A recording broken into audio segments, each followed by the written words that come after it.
정경두 국방부 장관이 26일 평택 해군 이함대 사령부에서 열린 천안함 10주기 추모식에 참석해 자기 호위함을 천안함으로 명명하는 것을 검토하고 있다고 말했다.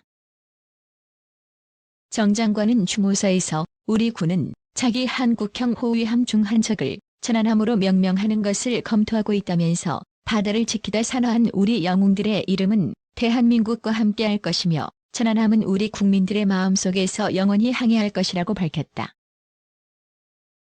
해군은 향후 건조될 신형 호위함에 천안함 한 명을 붙이는 방안을 적극 검토 중인 것으로 알려졌다.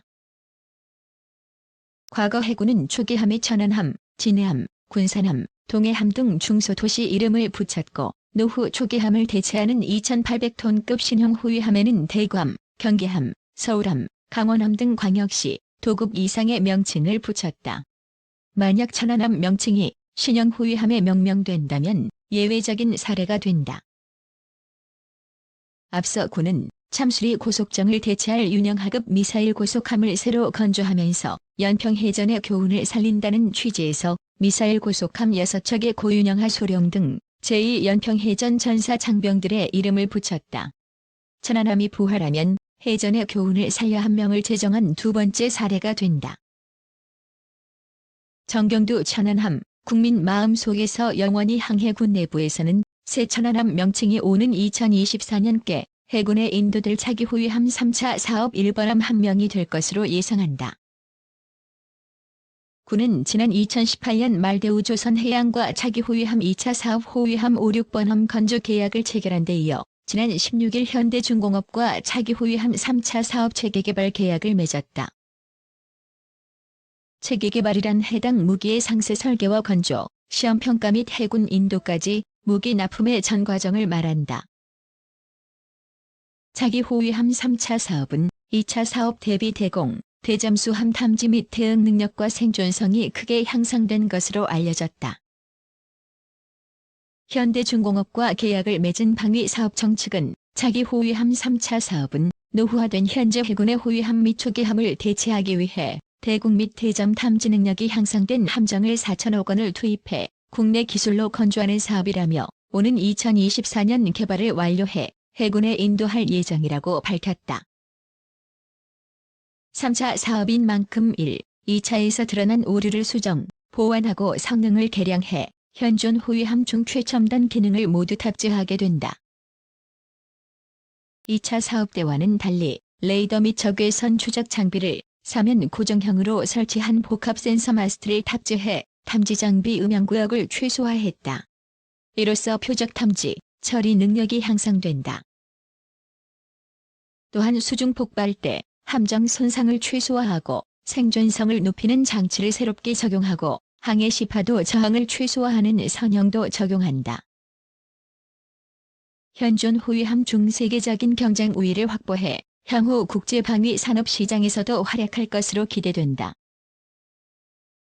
정삼방위사업청 전투함 사업부장은 차기 호위함 3차 사업으로 건조되는 함정은 세계적인 성능을 갖춘 우수한 국산 전투함으로서 방산 수출에도 크게 기여할 것이라고 말했다.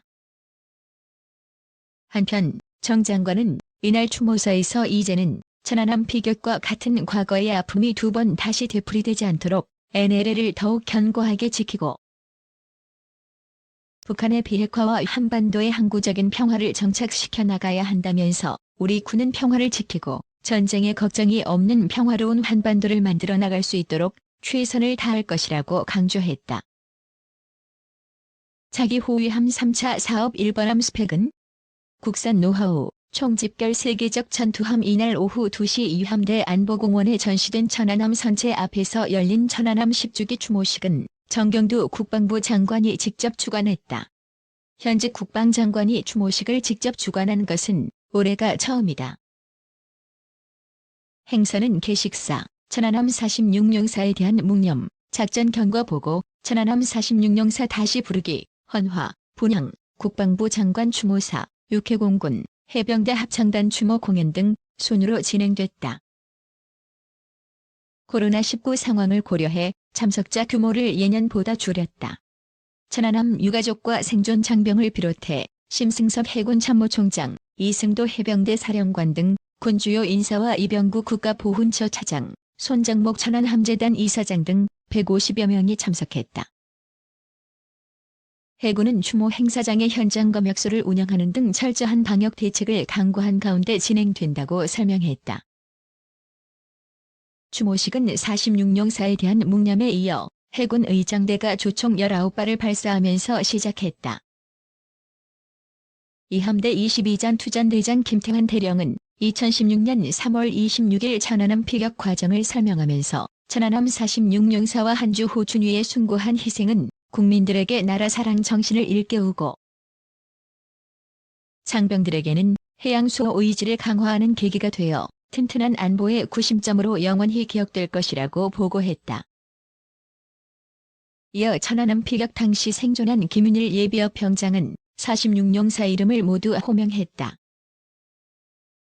김 예비역 병장은 그리움과 아픔, 분노라는 마음의 파도를 묵묵히 잠재우고 전우들이 못다 이룬 꿈과 사랑을 실천하기 위해 하루하루를 살아왔다면서 오늘만을 사랑하는 전우 46명의 이름을 목 놓아 불러보고 싶다. 그대들의 피로 지킨 이 바다는 오늘도 굳건히 지켜지고 있음을 자랑스럽게 말하겠다라며 격려했다. 군은 이달 23일부터 27일까지 안보결의 주간으로 지정해 각종 추모 행사를 하고 있다. 해군이 마련한 천안함 사이버 추모관에는 1만 3천여 명이 넘는 국민과 장병이 방문해 천안함 46용사를 추모했다.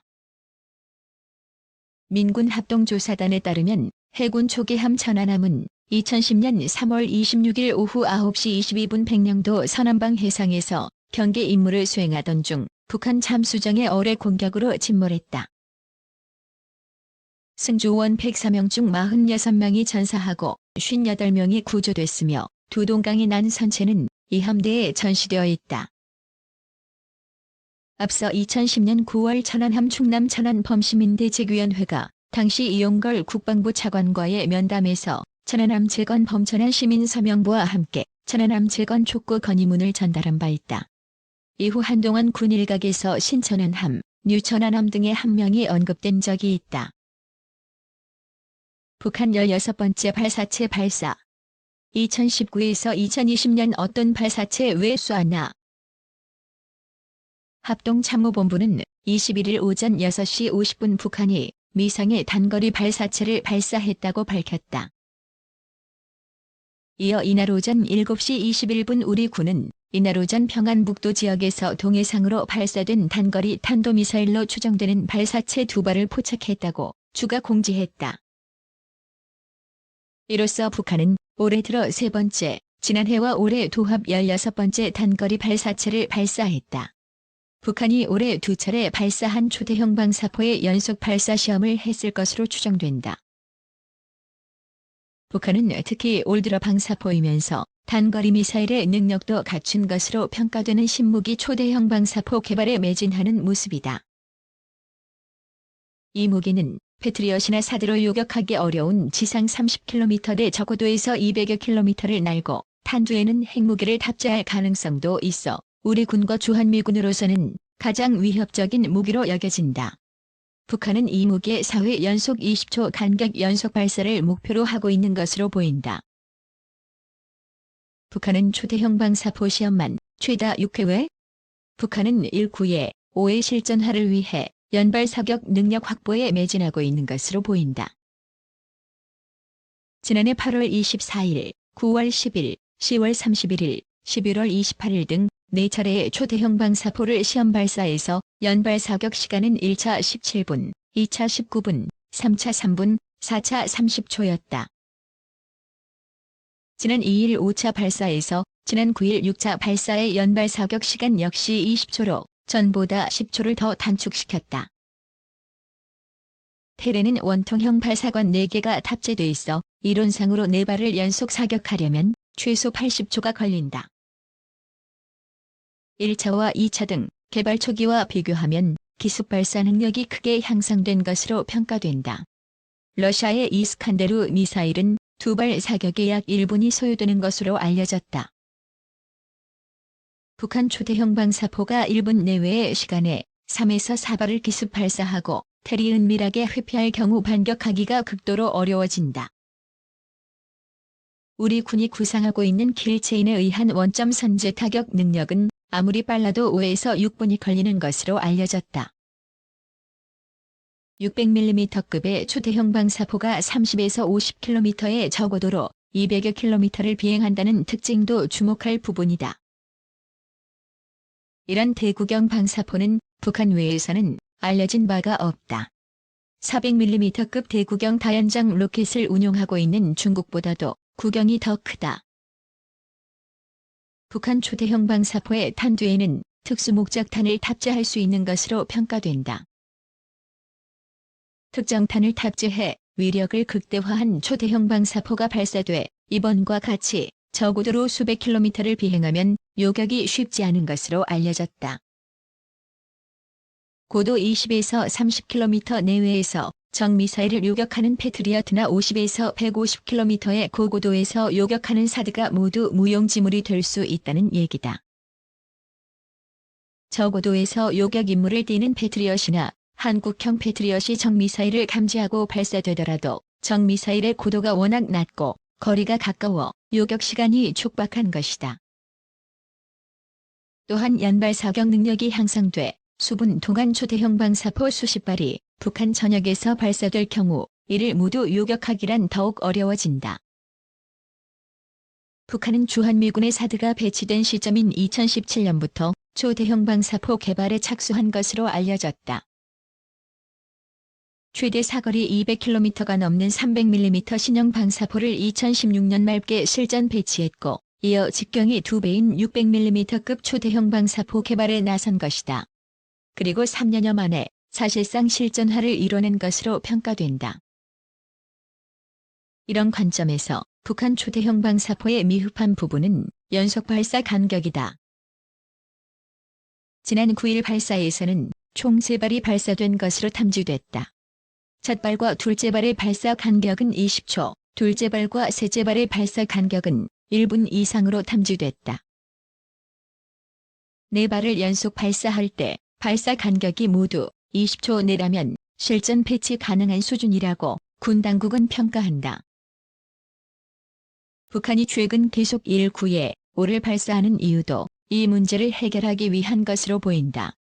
북한은 지금까지 공개 사격에서 4발을 연속으로 발사한 적은 없다.